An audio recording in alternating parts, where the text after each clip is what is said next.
పవన్ కళ్యాణ్ వైసీపీని మెచ్చుకున్నారా? కలకలం రేపిన 1100 మంది కామెంట్ గురించి ఇప్పుడు తెలుసుకుందాం. ఆంధ్రప్రదేశ్ రాజకీయాల్లో మరోసారి చర్చకు దారి తీసిన వ్యాఖ్య చేశారు ఉప ముఖ్యమంత్రి పవన్ కళ్యాణ్. అసెంబ్లీ వేదికగా ఆయన చేసిన 11 మంది ఉన్న 1100 మందిలా మాట్లాడుతున్నారు అనే వ్యాఖ్య ఇప్పుడు రాజకీయ వర్గాల్లో పెద్ద చర్చకు దారి తీసింది. ఈ కామెంట్ తో పవన్ కళ్యాణ్ నిజంగానే వైసీపీని మెచ్చుకున్నారా లేదా వ్యంగ్యంగా మాట్లాడారా? అసలు ఆయన చేసిన వ్యాఖ్యల వెనక అర్థం ఏమిటి? ఇప్పుడు ఈ మొత్తం విషయం గురించి పూర్తిగా తెలుసుకుందాం. ఆంధ్రప్రదేశ్ అసెంబ్లీ సమావేశాల్లో భాగంగా జరిగిన చర్చల సమయంలో పవన్ కళ్యాణ్ మాట్లాడారు. ప్రస్తుతం అసెంబ్లీలో వైసీపీ సభ్యుల సంఖ్య గణనీయంగా తగ్గిపోయిన విషయం తెలిసిందే. ఇప్పటికే జరిగిన ఎన్నికల తర్వాత వైసీపీకి కేవలం 11 మంది ఎమ్మెల్యేలు మాత్రమే ఉన్నారు. ఈ నేపథ్యంలో అసెంబ్లీలో ప్రతిపక్షం తరఫున మాట్లాడుతున్న వైసీపీ సభ్యులను ఉద్దేశిస్తూ పవన్ కళ్యాణ్ ఆసక్తికర వ్యాఖ్యలు చేశారు. అసెంబ్లీలో వైసీపీకి 11 మంది సభ్యులే ఉన్నా మాట్లాడే తీరు మాత్రం 1100 మంది ఉన్నట్టుగా ఉంది అన్నారు. ఈ మాటతో సభలో ఒక్కసారిగా చర్చ మొదలైంది. పవన్ కళ్యాణ్ చేసిన ఈ వ్యాఖ్యను కొందరు వ్యంగ్యంగా తీసుకుంటే మరికొందరు మాత్రం ఇది వైసీపీని మెచ్చుకున్నట్టుగా వ్యాఖ్యానించడం ప్రారంభించారు. అయితే రాజకీయ విశ్లేషకుల అభిప్రాయం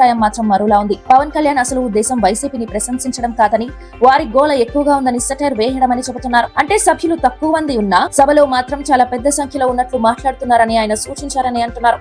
ఇదే సమయంలో పవన్ కళ్యాణ్ మరో కీలక విషయం కూడా చెప్పారు. ప్రభుత్వం చేస్తున్న పనులను ప్రజలకు బలంగా చెప్పాల్సిన అవసరం ఉందని ఆయన అభిప్రాయపడ్డారు. లేకపోతే ప్రతిపక్షాలు చేసే ఆరోపణలు ప్రజల్లో ఎక్కువగా ప్రభావం చూపే అవకాశం ఉంది అన్నారు. అందుకే కూటమి ప్రభుత్వ నేతలు అందరూ కలిసి ప్రభుత్వం చేస్తున్న అభివృద్ధి పనులను ప్రజలకు వివరించాలి అని ఆయన సూచించారు. ఇది మాత్రమే కాదు, రాజకీయాల్లో విమర్శలు సహజమే అని కూడా పవన్ కళ్యాణ్ అన్నారు. ప్రతిపక్షం ప్రభుత్వాన్ని విమర్శించడం వారి బాధ్యతే అయినప్పటికీ వాస్తవాలను వక్రీకరించకుండా మాట్లాడాలని కూడా ఆయన సూచించారు. ఈ వ్యాఖ్యల తర్వాత అసెంబ్లీలో కొద్దిసేపు చర్చలు కొనసాగాయి. పవన్ కళ్యాణ్ చేసిన 1100 మంది కామెంట్ ఇప్పుడు సోషల్ మీడియాలో కూడా వైరల్ అవుతుంది. కొంతమంది ఈ వ్యాఖ్యను పవన్ కళ్యాణ్ స్టైల్ సెటైర్ చూస్తుండగా మరికొందరు మాత్రం ఇది రాజకీయంగా పెద్ద సందేశం ఇస్తుందని భావిస్తున్నారు. ప్రస్తుతం ఆంధ్రప్రదేశ్ రాజకీయాల్లో అధికార కూటమి మరియు వైసీపీ మధ్య తీవ్ర విమర్శలు జరుగుతున్న నేపథ్యంలో ఈ వ్యాఖ్య మరింత ప్రాధాన్యం సంతరించుకుంది.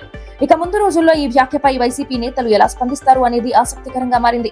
మొత్తానికి చెప్పాలంటే పవన్ కళ్యాణ్ చేసిన 11 మంది ఉన్న 1100 మందిలా మాట్లాడుతున్నారు అనే వ్యాఖ్య ఇప్పుడు ఆంధ్రప్రదేశ్ రాజకీయాల్లో పెద్ద చర్చకు కారణమైంది. ప్రశంసన లేక వ్యంగ్యమా అన్న దానిపై రాజకీయ వర్గాల్లో ఇంకా చర్చ కొనసాగుతూనే ఉంది.